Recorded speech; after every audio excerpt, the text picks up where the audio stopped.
The muddy waters of the Rio Grande churned violently that scorching afternoon in August 1878, and Xavier Anderson spotted the girl's dark hair tangled in the river reeds just before her head slipped under for what might have been the last time. He didn't think. His body moved on instinct, throwing himself from his paint horse into the swollen current without even removing his boots. The summer rains had turned the normally lazy river into a raging beast, and the girl was being pulled deeper into the current with every passing second.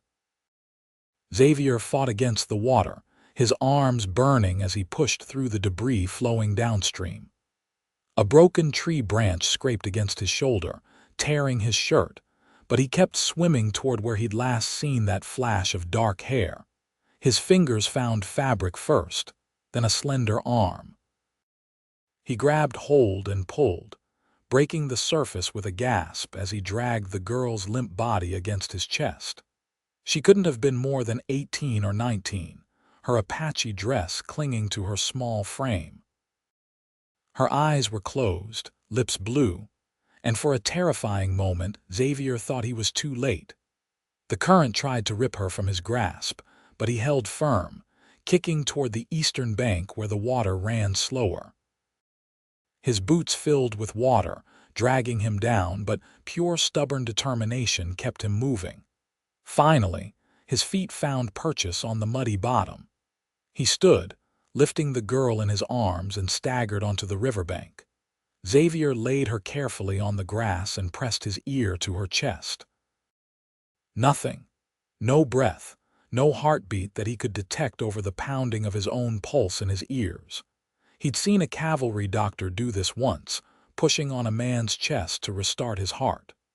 Xavier positioned his hands over her sternum and pressed down hard, counting like he'd seen the doctor do. 1, 2, 3, 4. He tilted her head back, pinched her nose, and breathed into her mouth, then back to the chest compressions. "Come on," he muttered through gritted teeth. "Come on, girl, breathe." Water suddenly gushed from her mouth as her body convulsed. Xavier quickly turned her onto her side as she coughed and sputtered, her dark eyes flying open in terror and confusion. She tried to scramble away from him, still choking on river water, her movements weak and uncoordinated. "Easy now," Xavier said, holding his hands up to show he meant no harm. "You're safe. I pulled you out of the river." She stared at him with wide, frightened eyes, taking in his weathered face, his wet blonde hair plastered to his forehead, and the kind concern in his blue eyes. When she tried to speak, only a harsh cough came out. Her whole body shook, whether from cold or shock, Xavier couldn't tell. "Let me get you somewhere dry," he said gently. He removed his soaked shirt and wrung it out, then draped it over her shoulders despite its wetness. His paint horse had wandered a short distance away, grazing peacefully as if his rider hadn't just nearly drowned. Xavier whistled and the horse trotted over obediently. The girl flinched when Xavier approached her again, but she was too weak to resist as he carefully lifted her onto the horse. She swayed dangerously, so he swung up behind her, one arm around her waist to keep her steady. She stiffened at the contact but didn't pull away. "There's a trading post about 3 miles north," Xavier said, though he wasn't sure if she understood English. "We'll get you warmed up and figure out where your people are." As they rode, Xavier could feel her shaking intensifying. Her wet hair dripped water down both their backs, and the August heat did little to warm her chilled body. He urged the horse into a faster walk, worried about how cold she felt against him. "What's your name?" he asked, trying to keep her conscious and alert. She turned her head slightly, just enough that he could see her profile. Her features were delicate but strong, high cheekbones and a straight nose. When she spoke, her voice was barely a whisper, raw from coughing up river water. "Elia." "Elia," Xavier repeated. "That's a pretty name. I'm Xavier. Can you tell me what happened? How did you end up in the river?" She was quiet for so long he thought she might not answer. Then, in halting English, she said, "My horse, startled by snake, I fell." "Where's your camp, your family?" "West," she managed. "Maybe 5 miles." Xavier adjusted their direction slightly. The trading post would have to wait. Getting this girl back to her people was more important than his own comfort. He'd been heading to Gold Hill, New Mexico territory, where he'd heard there was work for a man good with horses, but that could wait another day. The sun was beginning its descent toward the horizon when they spotted the Apache camp nestled in a small valley. A woman's scream cut through the air as soon as they came into view. She came running toward them, her face etched with terror and relief in equal measure. Behind her, several warriors emerged from the tipis, hands moving to their weapons. Xavier slowly dismounted, then carefully helped Elia down into her mother's waiting arms. The woman was older than he'd first thought, perhaps in her late 30s, with streaks of gray in her dark hair. She clutched Elia to her chest, speaking rapidly in Apache, tears streaming down her face. Elia responded weakly, her legs barely supporting her weight. The warriors surrounded them, their faces hard and suspicious. One of them, an older man with a scar running down his left cheek, spoke sharply in Apache. Xavier didn't need to understand the language to know he was being questioned, possibly accused. Elia's mother looked up at Xavier, still holding her daughter close. Her dark eyes searched his face, taking in his wet clothes, his torn shirt, the exhaustion evident in every line of his body. She spoke to the warriors, her voice firm despite the tears. Elia added something, her voice stronger now, gesturing to the river and then to Xavier. The scarred warrior's expression shifted from suspicion to something approaching respect. He stepped forward and placed his hand over his heart, nodding to Xavier. The gesture needed no translation. "I'm just glad I found her in time," Xavier said, knowing they likely didn't understand but feeling the need to speak anyway. "She's going to need to rest and stay warm. That river water is cold, even in August." Elia's mother spoke, her English heavily accented but clear. "You saved my daughter's life. You are welcome in our camp. Please, you rest too. You are wet and tired." Xavier glanced at the sun. He could probably make it to Gold Hill before full dark if he left now, but the truth was he was exhausted. The adrenaline that had carried him through the rescue was fading, leaving his muscles shaky and weak. "Thank you, madam," he said, nodding respectfully. "I appreciate the kindness." The woman spoke to one of the younger warriors, who took Xavier's horse to tend to it. Another woman appeared with blankets, draping one over Elia and offering another to Xavier. He accepted it gratefully, wrapping it around his shoulders. They led him to a fire at the center of the camp, while Elia was taken into one of the larger tipis. Xavier sat on a log near the flames, letting the heat seep into his cold bones.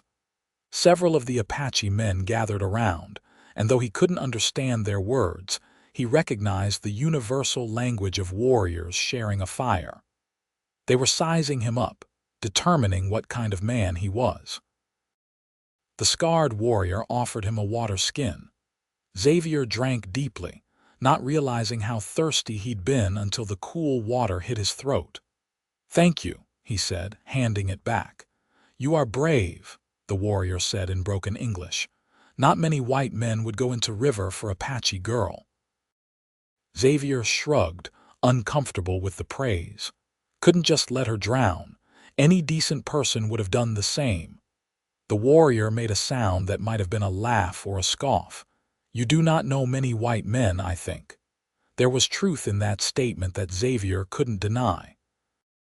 He'd seen enough hatred and violence between whites and Apaches in his 24 years to know that his actions today were not the norm. The United States government had been pushing the Apache people onto reservations, often with brutal force. Trust between the two peoples was rare and hard won. As night fell, the women of the camp prepared food. Elia's mother emerged from the tipi and came to sit beside Xavier. Up close, he could see the lines of worry around her eyes, but also a quiet strength in the set of her jaw. She handed him a bowl of stew, the aroma making his stomach growl. "Eat," she said simply. "You need strength." "How is Elia?" Xavier asked, accepting the bowl. "She sleeps now. The medicine woman says she will be well, cold but well." The woman's eyes filled with tears again. "If you had not found her when you did, she would be gone. The river would have taken her from me." "But it didn't," Xavier said gently. "She's safe now." The woman nodded, wiping her eyes with the back of her hand. "My name is Elena Parker. My mother was a white woman captured young. She taught me English before she died." Xavier introduced himself properly, and they sat in companionable silence for a while, eating the stew. It was good, rich with meat and roots he didn't recognize but enjoyed anyway. "You travel alone?" Elena asked after a while. "Yes, madam. I'm a horse trainer by trade." "Heard there might be work in Gold Hill." "You have family?" Xavier shook his head. "Not anymore. My parents died of fever when I was 16. I've been on my own since then, moving from place to place, working where I can find it." Elena studied him with an intensity that made him slightly uncomfortable. "You are a good man, Xavier Anderson. Not many would risk their life for a stranger." "I couldn't have lived with myself if I'd just ridden past," he admitted. "Soon as I saw her in that water, there wasn't really a choice to make." They talked late into the night, with Elena telling him about her people and the struggles they faced. She spoke of the reservation system, of broken treaties and promises that turned to dust. Xavier listened, ashamed of the actions his government had taken, even though he'd had no personal hand in them.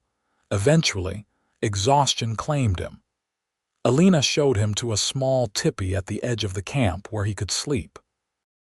His clothes had dried by the fire, stiff with river mud, but at least they were warm. He lay down on the bedroll provided and was asleep within minutes. He woke to the sound of birds and the smell of cooking fires. For a moment, he was disoriented, forgetting where he was. Then the memories of the previous day came flooding back. He emerged from the tipi to find the camp already bustling with activity. Children ran between the dwellings. Women worked at preparing food and tending to various tasks, and the men gathered in small groups, talking and working on weapons or tools. Elena spotted him and waved him over to her fire. Elia sat beside her mother, wrapped in blankets despite the growing warmth of the morning. She looked better than she had the night before. Color returned to her cheeks, though her eyes were still tired. "Good morning," Elena said with a warm smile. "You slept well." "Very well, thank you." Xavier accepted another bowl of food, some kind of porridge with dried berries mixed in. He nodded to Elia. "You're looking better." Elia met his eyes briefly before looking away, a faint blush coloring her cheeks. "Thank you," she said softly, "for yesterday, for saving me." "You don't need to thank me," Xavier said. "I'm just glad you're all right." They ate breakfast together, and Xavier found himself in no particular hurry to leave. Elena asked him more about his work with horses, and he found himself telling stories of particularly stubborn or clever animals he'd trained over the years. Elia listened quietly, occasionally glancing at him with an expression he couldn't quite read. After breakfast, Xavier knew he should be on his way. He'd already delayed his journey by a full day, but when he went to collect his horse, Elena followed him. "You will come back to see us," she said. It wasn't quite a question. "I don't know how long I'll be in Gold Hill," Xavier said honestly. "Could be a few weeks, could be a few months, depending on the work." "Gold Hill is not far," Elena pointed out. "Half a day's ride, maybe less." Xavier looked back at the camp, at Elia sitting by the fire, still wrapped in her blankets. Something tugged at his chest, a strange reluctance to leave. "I suppose I could visit," he said slowly. "If you're sure I'd be welcome." Elena placed her hand on his arm, her touch light but meaningful. "You will always be welcome here, Xavier Anderson. You gave me back my daughter. That is a debt I can never fully repay." "There's no debt," Xavier insisted. "But I'd like to visit, if only to see that Elia's fully recovered." He rode out an hour later, after saying goodbye to Elia and promising Elena he would return soon. The ride to Gold Hill took him through scrubland dotted with juniper and piñon pine, the Sangre de Cristo Mountains rising in the distance. The small mining town was bustling when he arrived just after noon, men hurrying between buildings, the sound of hammers and saws filling the air. Xavier found the man he'd been told to ask for, a rancher named Thomas Crawford who owned a spread just outside town. Crawford was a big man with a beard that reached the middle of his chest and eyes that sized up Xavier with the practiced assessment of someone who knew horses and the men who worked with them. "You any good? Or you just talk a good game?" Crawford asked bluntly after Xavier introduced himself. "I'm good," Xavier said simply. "Give me your most difficult horse and I'll show you." Crawford's eyes lit up with interest. "You're on. I've got a 3-year-old stallion that's thrown every man who's tried to break him. Ornery son of a gun." Xavier spent the rest of that day and most of the next working with the stallion. The horse was indeed difficult, full of fire and stubbornness, but Xavier had patience. He didn't believe in breaking a horse's spirit, only in teaching it to channel that spirit into cooperation. By the end of the second day, he had the stallion accepting a saddle, and by the third day he was riding him around the corral. Crawford was impressed. "I've never seen anyone work a horse like that," he admitted. "You've got a gift. I can offer you steady work if you want it. Got about 20 horses that could use training, plus more coming in all the time." Xavier accepted the job and found a room to rent above the general store. The work was good and the pay fair, but he found his thoughts constantly drifting back to the Apache camp. He wondered how Elia was recovering, if she'd regained her full strength. He wondered what Elena was doing, if they'd moved their camp, or if they were still in the same valley. On the 4th day after the rescue, as the sun was setting and Xavier was finishing up with a particularly spirited mare, he saw a rider approaching the ranch.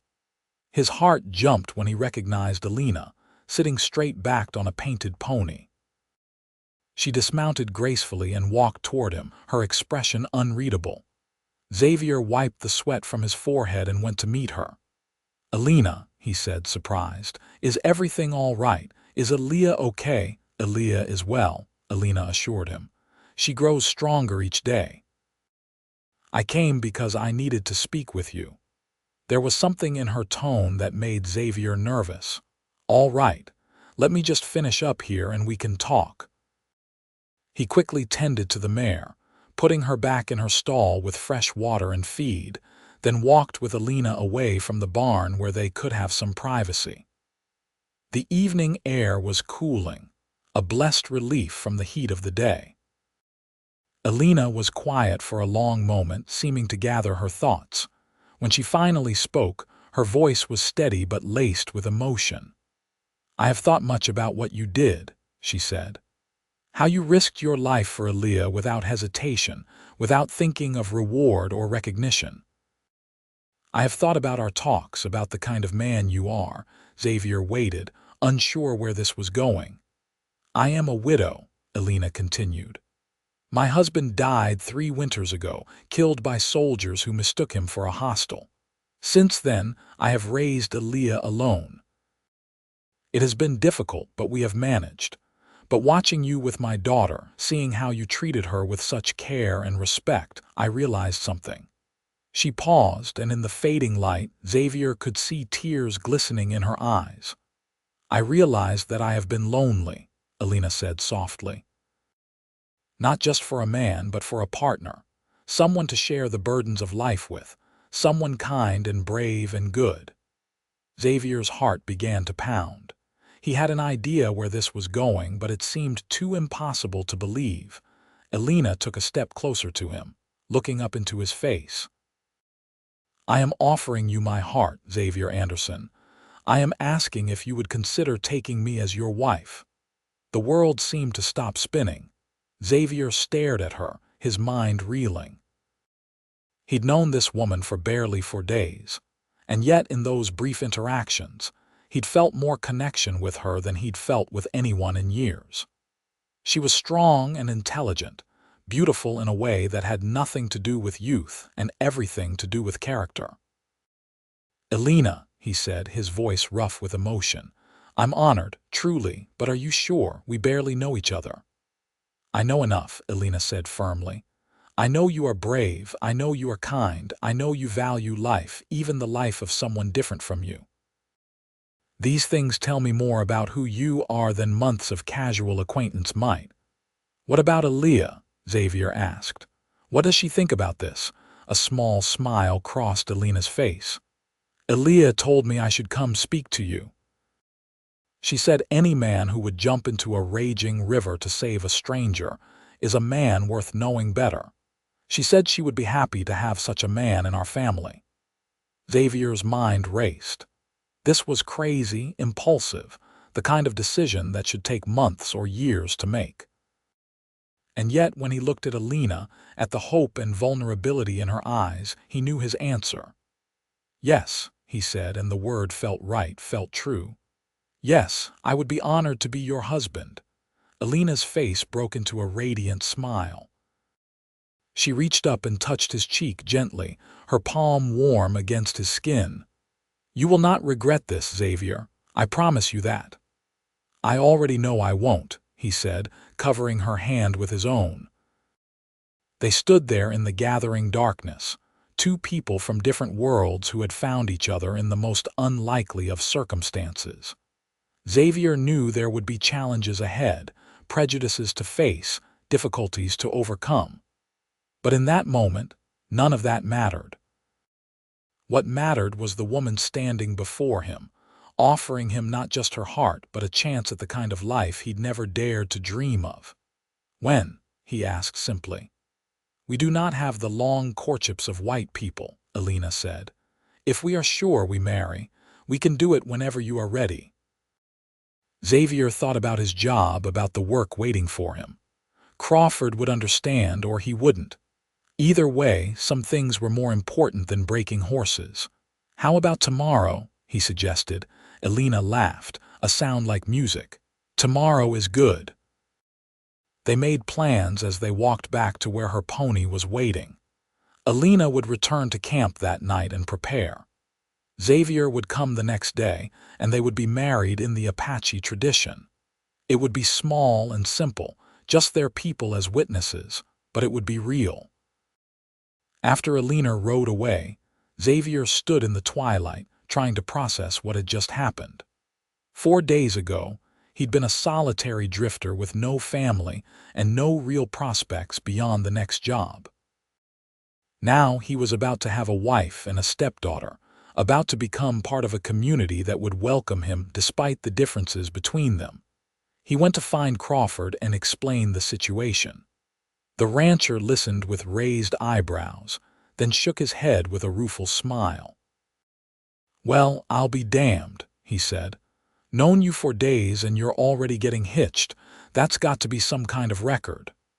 "I know it's sudden," Xavier began, but Crawford waved him off. "Son, I married my wife 3 weeks after meeting her, and we were together 42 years before she passed. When you know, you know. You go do what you need to do. The horses will still be here when you get back." Xavier thanked him and spent the evening preparing. He didn't have much to pack, his whole life fitting into 2 saddlebags. He washed his good shirt, the only one without holes or stains, and tried to make himself as presentable as possible. Sleep was elusive that night. He lay in his rented room, listening to the sounds of Gold Hill settling down for the night, and wondered at the strange turns life could take. He thought about Alina, about the strength in her eyes and the warmth of her smile. He thought about Elia, this girl he'd pulled from the river, who would soon be his daughter. The responsibility of it all was daunting, but it also felt right in a way he couldn't fully explain.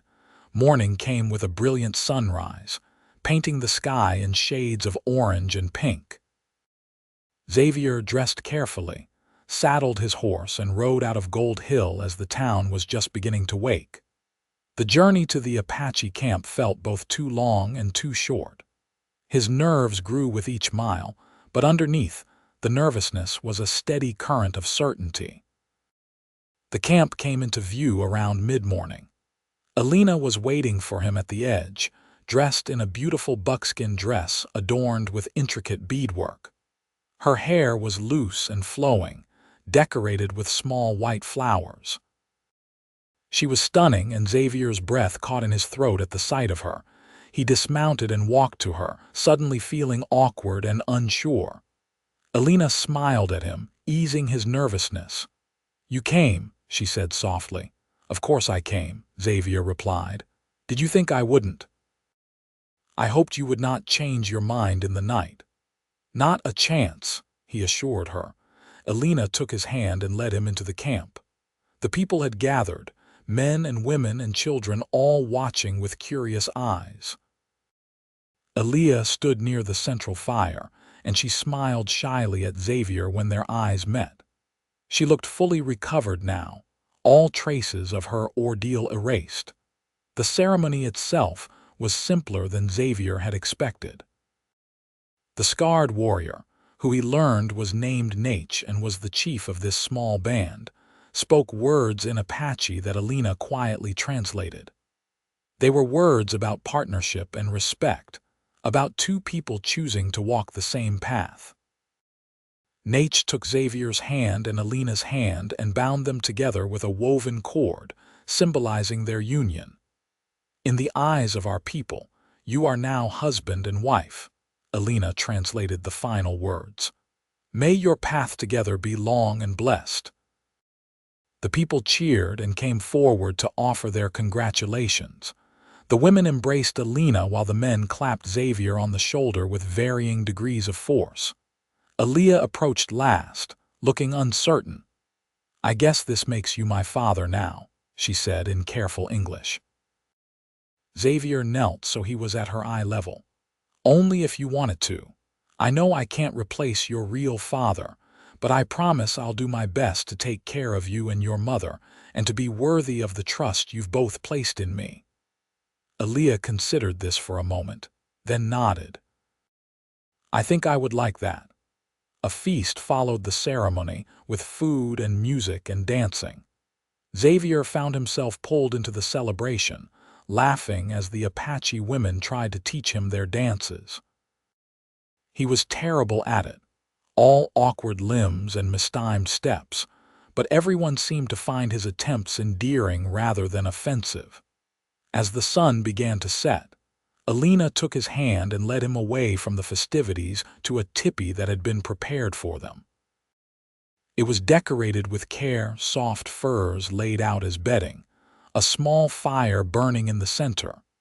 They stood facing each other in the flickering firelight, and suddenly the weight of what they'd done settled over both of them. They were married now, bound together, and yet they were still strangers in so many ways. Alina seemed to sense his nervousness. She reached up and cupped his face in her hands. "We do not have to rush," she said gently. "We have time to learn each other." Xavier covered her hands with his own. "I want you to know that I meant every word I said today. I will take care of you and Elia. I will be a good husband to you." "I know you will," Alina said. She leaned forward and kissed him, soft and sweet, a promise of things to come. They spent that first night simply talking, lying beside each other on the soft furs, learning the details of each other's lives. Alina told him about her childhood, about her white mother who had been taken in a raid and eventually fell in love with her Apache captor. She told him about her father, a respected warrior who had died when she was young. She spoke of her first husband, Elia's father, and the love they'd shared before his violent death. Xavier in turn told her about his own childhood, growing up on a small farm in Kansas. He told her about losing his parents, about the years of drifting that followed. He spoke of his love for horses, how working with them was the only thing that had ever made him feel truly settled. As the fire died down and they finally drifted to sleep, Xavier felt a peace he'd never known before. For the first time in 8 years, he felt like he'd found a home. The next weeks passed in a blur of adjustment and discovery. Xavier divided his time between the Apache camp and his work with Crawford. He'd explained the situation to Elena, how he needed to keep working to save money for their future. She'd understood, practical as ever. "We need to think about where we will live," she said one evening as they sat outside their tipi, watching Elia play with the other children. "The camp moves with the seasons. That is our way. But you have work in the white man's town." It was a problem Xavier had been thinking about constantly. He couldn't ask Elena and Elia to leave their people, but he also couldn't abandon his work without having another plan in place. "What if we found a place between?" he suggested. "Somewhere close enough to the camp that you can visit your people regularly, but close enough to Gold Hill that I can still work. I've saved some money. Not a lot, but enough to buy a small piece of land, maybe build a cabin." Elena's eyes lit up. "You would do that? Create a place for us that is neither fully white nor fully Apache, but our own?" "I would," Xavier said. "We're making our own path here, Elena. It makes sense that we'd make our own home too." They began to plan in earnest. Xavier spoke with Crawford about buying a parcel of land the rancher owned about 10 miles from Gold Hill, close to a reliable water source, and with good grazing for horses. Crawford, who'd grown fond of Xavier, sold it to him for less than it was worth. "Consider it a wedding present," he said with a grin. Xavier spent his free time clearing the land and beginning to build a cabin. Several of the Apache men, including Nate, came to help. It created an interesting blend of building techniques, the cabin that emerged a mix of white and Apache influences. It was small but sturdy, with 2 rooms and a covered porch that looked out over a small valley. Elena and Elia visited the building site often, Elena offering suggestions and Elia helping where she could.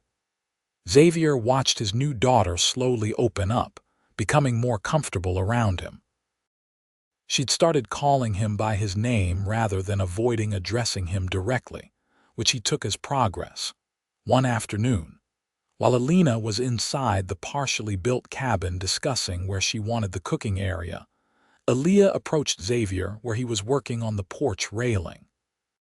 "Can I ask you something?" she said hesitantly. "Of course," Xavier said, setting down his tools. "Why did you save me?" Elia asked. "You did not know me. I could have been anyone." Xavier considered the question carefully.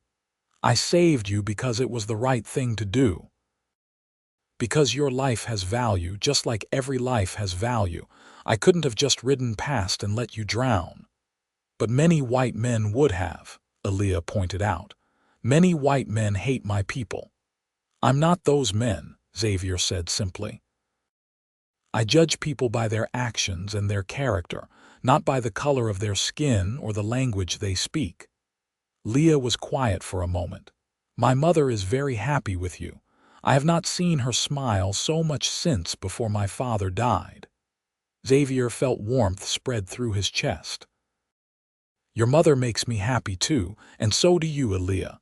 I'm glad you're both in my life." Leah smiled, a genuine bright smile that transformed her face. "I am glad you jumped in the river that day." "So am I," Xavier said, returning her smile. The cabin was finished by early October, just as the weather was beginning to turn cooler. They moved in on a crisp autumn day, Elena and Elia bringing their belongings from the camp, while Xavier brought his meager possessions from his room in Gold Hill. It wasn't much, all told, but it was theirs. That first night in their own home, after Elia had gone to sleep in her small room, Elena and Xavier sat together on the porch, wrapped in a blanket against the chill. The stars overhead were brilliant, unobscured by clouds. "Are you happy?" Elena asked softly. Xavier pulled her closer. "Happier than I ever thought I could be. You've given me everything, Elena. A home, a family, a purpose beyond just the next job. You gave me those things too," Elena said. "Hope, a future, love." It was the first time either of them had used that word. Xavier turned to look at her in the starlight. "I do love you," he said. "I know it's only been a few months and maybe it's too soon to feel this way, but I do." Elena reached up and kissed him, deep and passionate. When they broke apart, she was smiling. "It is not too soon. The heart knows what it knows. I love you too, Xavier Anderson." They made love that night for the first time, learning each other's bodies with tenderness and growing passion. It was sweet and fumbling and perfect, two people truly becoming one. Life settled into a rhythm over the following months. Xavier continued working with horses, both for Crawford and for others who heard of his skills. Elena made their cabin into a true home, blending Apache traditions with the practicalities of frontier living. Elia thrived, helping her mother and beginning to learn to read and write from Xavier in the evenings. They faced prejudice, of course. Some of the people in Gold Hill made it clear they disapproved of Xavier's marriage to an Apache woman. There were slurs and sidelong looks, occasional refusals of service in shops. Xavier learned to keep his temper in check, to ignore the ignorance and focus on the people who did accept them. Crawford became a good friend, often inviting the whole family to dinner at his ranch. His two sons, both in their 20s, treated Elena with respect and were endlessly patient in teaching Elia to ride the gentler horses. Elena's people also had to adjust. Some of the older Apache were suspicious of Xavier's motives, wondering if he might be a spy for the army or the reservation agents.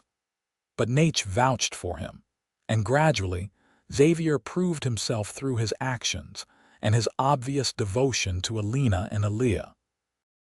Winter came hard that year, with heavy snows that sometimes kept them isolated in their cabin for days at a time. But there was a coziness to those long winter nights.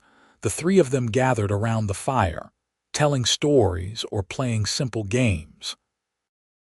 Xavier taught Elia arithmetic, using beans as counters. Elena taught him words in Apache, laughing at his pronunciation.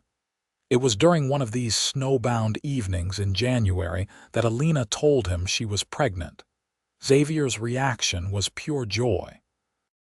He swept her up in his arms, spinning her around until she laughingly demanded he put her down. Elia's reaction was more complicated, a mix of excitement at the prospect of a sibling and worry about what this might mean for her place in the family. Xavier sat down with her that night and assured her that a new baby wouldn't change how he felt about her. "You were my first child," he told her. "You'll always be special to me. And now you'll get to be a big sister, which is an important job." That seemed to reassure her, and soon she was as excited as they were, chattering about names and whether the baby would be a boy or a girl. The pregnancy progressed smoothly. Elena was strong and healthy, working around the cabin and visiting her people as her belly grew. Xavier found himself constantly amazed by her strength, by the way she handled the challenges of pregnancy with grace and good humor. The baby came in late August, almost exactly a year after Xavier had pulled Elia from the river. It was a boy, born in their cabin with the help of an Apache midwife and Elena's female relatives. Xavier paced outside, useless and anxious, until he heard the baby's first cry. When he was finally allowed inside, He found Elena tired but radiant, holding a squalling bundle wrapped in soft cloth. She smiled up at him. "Come meet your son," she said. Xavier approached on shaky legs, looking down at the tiny red face of his child. The baby had a shock of dark hair and was waving miniature fists in outrage at his sudden expulsion into the cold world. Something in Xavier's chest cracked wide open, a love so fierce and immediate it nearly brought him to his knees. "He's perfect," Xavier whispered, gently touching one of those tiny fists. The baby's hand immediately wrapped around his finger with surprising strength. "What should we name him?" Elena asked. They discussed names over the past months but had never quite settled on one. Now, looking at his son, Xavier knew. "Xavier," he said. "Xavier Anderson, Jr." Elena smiled. "It is a good, strong name, but we will call him Xavi so there is no confusion." Elia, who had been hovering in the doorway, came closer to peer at her new brother. "He's so small," she said wonderingly. "Was I ever that small? Even smaller," Elena assured her. "You were very tiny when you were born." Over the following weeks, their family adjusted to life with a newborn. Xavi was a good baby overall, though he had a powerful set of lungs when he was hungry or uncomfortable. Xavier found himself amazed by the simple routines of fatherhood, the weight of his son in his arms, the trust in those unfocused infant eyes. Elia took her role as big sister seriously, always wanting to help with Xavi's care. She'd sing to him in Apache, the songs her mother had sung to her, and the baby would quiet and listen as if he understood every word. Life continued its steady rhythm. Xavier's reputation as a horse trainer grew, and he found himself with more work than he could handle. He trained mounts for ranchers, cavalry officers, even a few wealthy travelers passing through on their way to California. The money was good, allowing them to improve the cabin and put some aside for the future. Elena's bond with her people remained strong. They visited the camp regularly, and members of the band often stopped by the cabin. There was a beautiful blending of cultures in their home, Apache and white traditions living side by side in harmony. When Xavi was about 6 months old, an incident occurred that tested everything they'd built. Xavier was working with a particularly difficult horse in the corral when 3 men rode up to the cabin. He recognized them as roughnecks who worked for a rancher south of Gold Hill, a man known for his hatred of Indians. Elena came out onto the porch, Xavi in her arms and Elia at her side. The men's eyes traveled over her in a way that made Xavier's blood boil. "Can I help you, gentlemen?" Xavier called out, moving toward the cabin while keeping himself between the men and his family. "We're looking for some horses that went missing from Mr. Peterson's ranch," the largest of the men said. "Thought we'd check with the Indian camp, see if they know anything about it." "The camp moved 2 weeks ago," Xavier said evenly. "They're about 15 miles west now. But I can tell you that Elena's people don't steal horses. They have no need to." "That's so." Another man spoke up, his tone skeptical. "Well, maybe we'll just look around here, make sure you're not hiding stolen property." "This is private property," Xavier said, his voice hardening. "You have no right to search it without cause." The third man, younger than the others, let his hand drift toward his gun. "Maybe we don't need a reason to search an Indian lover's place." The insult hung in the air. Xavier forced himself to remain calm, very aware that his wife and children were watching. Violence would solve nothing here, and he was outnumbered. "I think you boys should leave now," Xavier said quietly, "before this gets out of hand." "Is that a threat?" the big man demanded. "It's a fact," a new voice interjected.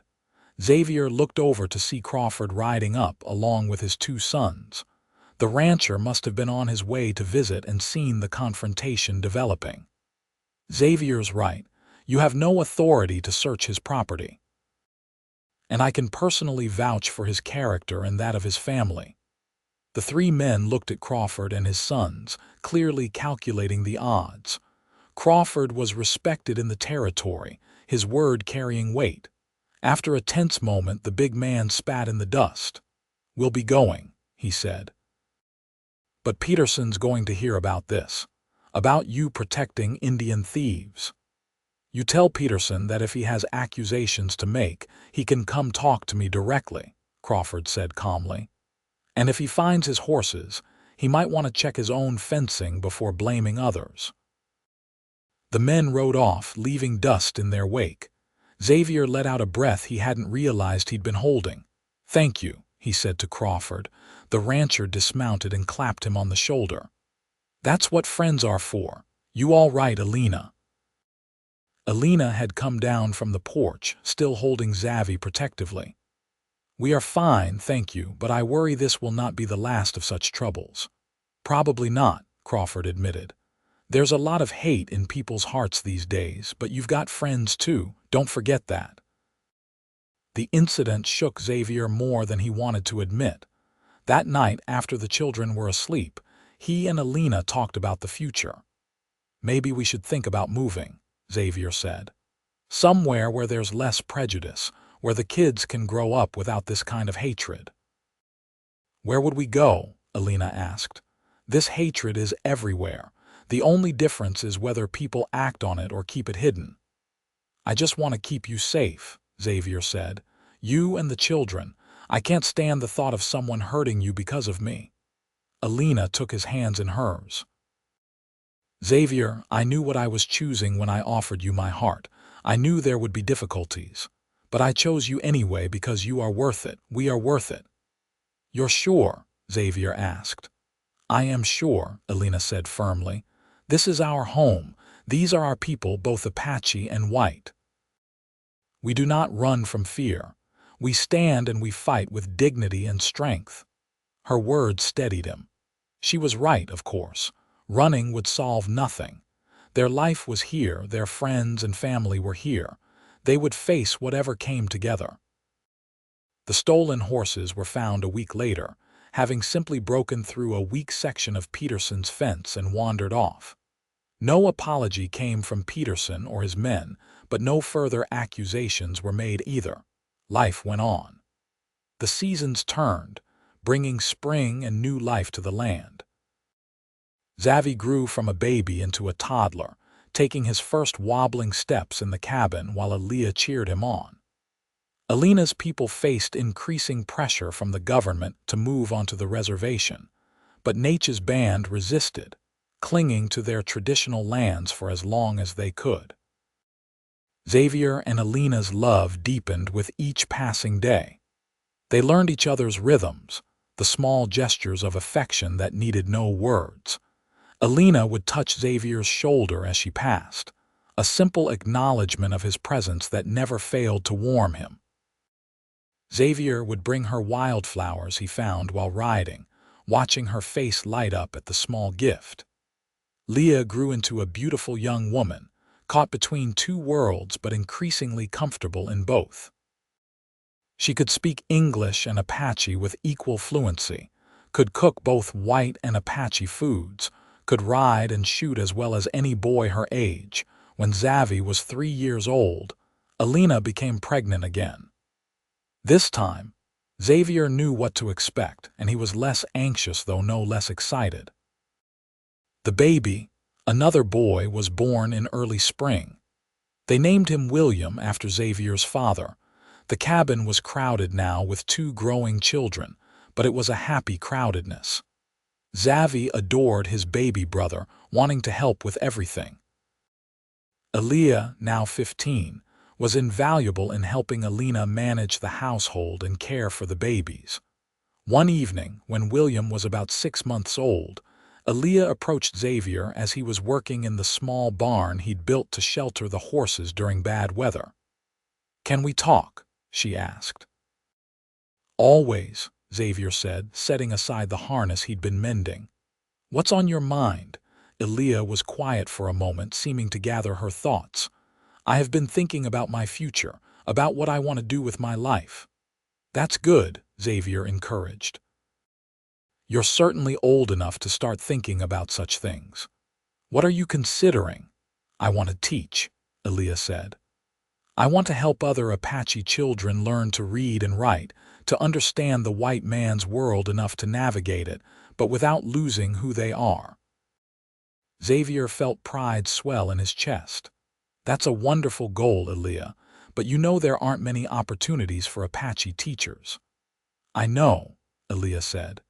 "That is why I want to start my own school.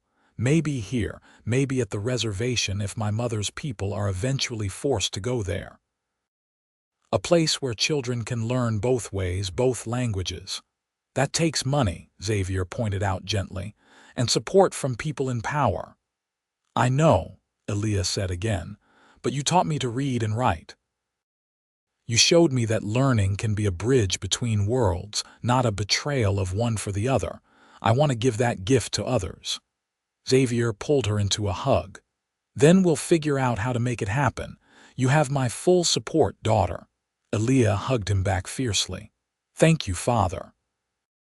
It was the first time she'd called him that, and Xavier had to blink back tears. Over the past 5 years, Elia had become his daughter in every way that mattered. Hearing her acknowledge it aloud meant more than he could express. They began to work toward Elia's goal. Xavier reached out to Crawford and other sympathetic whites in Gold Hill, seeking advice and support. Elena spoke with Nate and the other Apache leaders about the value of such education. Slowly, a plan began to take shape. By the time Elia was 17, they had secured a small building in Gold Hill and enough funding to operate a school for 1 year. If they could prove the concept worked, more support might follow. The school opened in the fall of 1884 with Elia as the teacher and an initial class of 6 students, 3 white and 3 Apache. It was a bold experiment, one that many predicted would fail. But Elia had inherited her mother's determination and her adoptive father's patience. She made it work. Xavier and Elena watched with pride as their daughter found her calling. The school grew slowly but steadily, gaining acceptance even among those who'd initially been skeptical. Life in the Anderson household continued its happy rhythm. Xavi started helping Xavier with the horses as soon as he was old enough, showing the same natural talent his father had. William was quieter, more introspective, but he had a gift for drawing and would spend hours sketching the world around him. When Xavier was 32 and Elena was 41, she told him she was pregnant again. They were surprised, having thought their family was complete, but welcomed the news with joy. This baby, a girl, was born in the winter. They named her Emma, and she became the darling of the household, doted on by her older brothers and sister. The years passed in a blur of love and laughter, challenges and triumphs. Nate's band was eventually forced onto the reservation, but Xavier and Elena made sure to visit regularly, bringing supplies and news from the outside world. Many of the Apache children attended Elia's school, which had grown into a respected institution. Elia eventually married a young Apache man named Nathan who had attended her school and shared her vision for bridging the 2 cultures. They had children of their own, giving Xavier and Elena their first grandchildren. Xavi grew into a fine horseman, eventually taking over much of Xavier's training business. He married a girl from Gold Hill, a rancher's daughter who loved him despite the whispers about his mixed heritage. William's artistic talents led him to work as an illustrator for a newspaper in Santa Fe.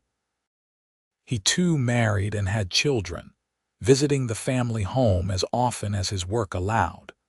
Little Emma grew up surrounded by love from her parents and older siblings.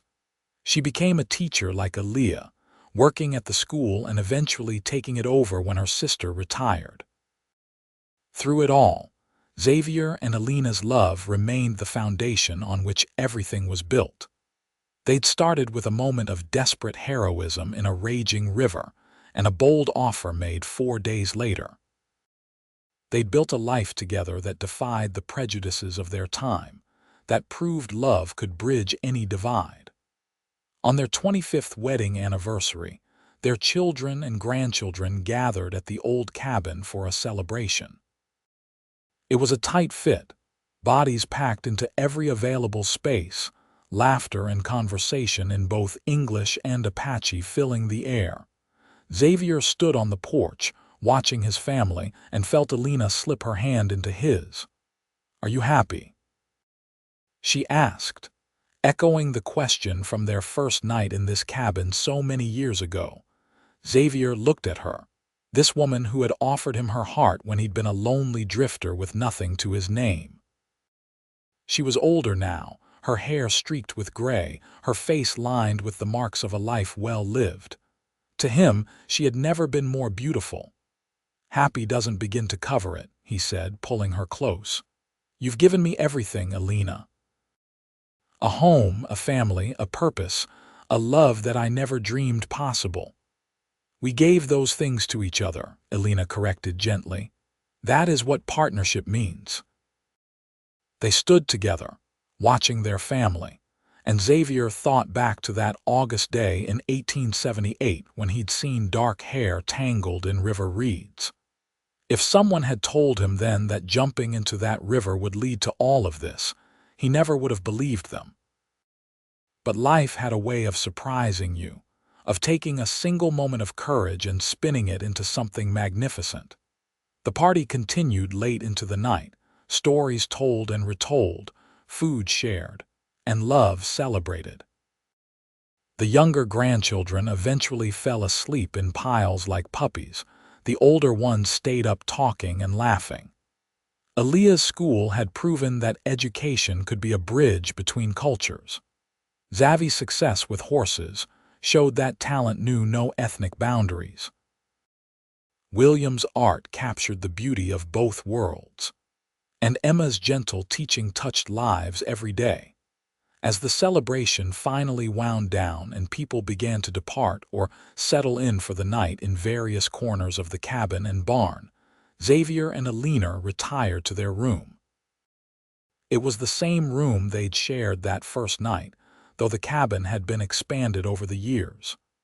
25 years, Elena mused as she brushed out her long hair.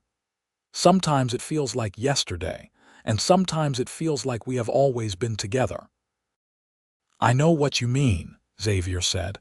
"I can barely remember what my life was like before you." "It was empty," Elena said with certainty. "As mine was empty before you. We were both waiting, we just did not know it." She came to bed and Xavier pulled her close, breathing in the familiar scent of her hair. They lay in comfortable silence, listening to the sounds of their family settling around them. "Thank you," Xavier said quietly. "For what?"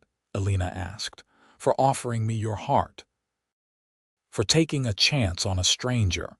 For building this beautiful life with me." Elena tilted her head up to kiss him. "Thank you for jumping into the river. For being the kind of man who would risk everything to save someone he did not know. For loving me and my daughter and giving us a home." They made love slowly, tenderly, 25 years of love and trust flowing between them. Afterward, wrapped in each other's arms, they drifted toward sleep. "Xavier," Elena murmured, "MMM. If I had to do it all again, I would not change a single thing." "Neither would I," Xavier agreed. "Not one single thing." The years continued to pass, bringing new joys and new challenges. Xavier and Elena aged gracefully, becoming the beloved patriarch and matriarch of their growing family. The cabin became a gathering place, a symbol of what was possible when people chose love over hate, when they built bridges instead of walls. Xavier's hair turned white. His hands grew gnarled from years of working with horses and tools, but his eyes remained as kind and blue as the day he'd pulled Elia from the Rio Grande. Elena's face bore the lines of a life filled with laughter and occasional tears. her strength undimmed by age. They became grandparents many times over, and eventually great-grandparents. Each new baby was welcomed with the same joy. Each child raised with stories of how their family came to be, of a cowboy who jumped into a river and an Apache woman who offered her heart. Elia's school became a permanent institution, a model for other schools in the territory. It outlasted the prejudices of its time, proving that education and understanding could overcome even the deepest divides. When New Mexico achieved statehood in 1912, the school was honored for its role in bringing communities together. Xavier's horse training business became legendary throughout New Mexico and beyond. People came from hundreds of miles to have him or his sons work with their difficult horses. The Anderson name became synonymous with quality and integrity. Williams' illustrations were published in books and newspapers across the country, often depicting scenes of the West with a sensitivity and understanding that came from his unique perspective. His work helped shape how people back east viewed the frontier and its people. Emma's students remembered her with love and fondness, many of them going on to become teachers themselves, spreading the Anderson family philosophy of respect and understanding to new communities. Xavier lived to see his 80th birthday, still sharp-minded though his body had slowed. Elena, 6 years older, remained by his side, the two of them inseparable as they'd always been. They spent their final years in the cabin, surrounded by family, watching the world change around them while their love remained constant. When Elena passed peacefully in her sleep at the age of 87, Xavier was holding her hand as he'd held it countless times over their 53 years together. The family gathered to mourn, but also to celebrate a life well lived and a love that had transformed everyone it touched. Xavier lived another year without her, though everyone could see that part of him had gone with Elena. He spent his days sitting on the porch, watching the valley they'd made their home, telling stories to great-grandchildren about their great-grandmother and the life they'd built together. When Xavier passed at 81, again peacefully in his sleep, the family knew he'd gone to find Elena. They buried him beside her on a hill overlooking the cabin, under a sky as vast and blue as his eyes had been. The cabin remained in the family, passed down through the generations, a monument to love's power to overcome any obstacle. The story of how Xavier and Elena came together was told and retold, growing into family legend and then into local history. The plaque installed at the cabin many years later reads simply, "Here lived Xavier and Elena Anderson, who proved that love knows no boundaries and that a single act of courage can change the world." And in the hearts of their descendants, in the lives touched by their example, in the bridges built between communities that had once been divided, their love lived on. What had started with a desperate rescue from a raging river, and a bold offer made 4 days later, had grown into a legacy of love, understanding, and hope that would endure for generations to come. The river where Xavier had saved Elia still flowed, its waters carrying new stories, new possibilities. And on quiet nights, when the wind blew just right across the valley, it almost sounded like laughter, like the echo of a love that had transcended time, culture, and every obstacle placed in its path. A love that had started with a cowboy's courage and an Apache woman's faith, and had blossomed into something eternal.